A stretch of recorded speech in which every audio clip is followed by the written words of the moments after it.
This is the final video to fix AI code rejection issues in Roblox Studio. And if you've been struggling to get your scripts accepted, you're not alone.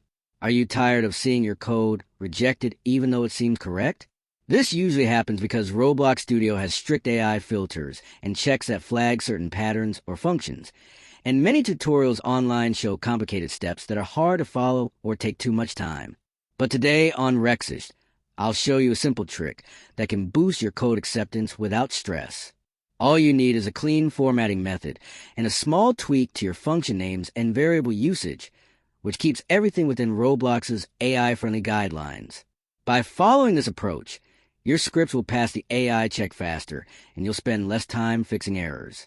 If you want a full step-by-step tutorial showing exactly how to implement this trick, comment below and I'll guide you through it all.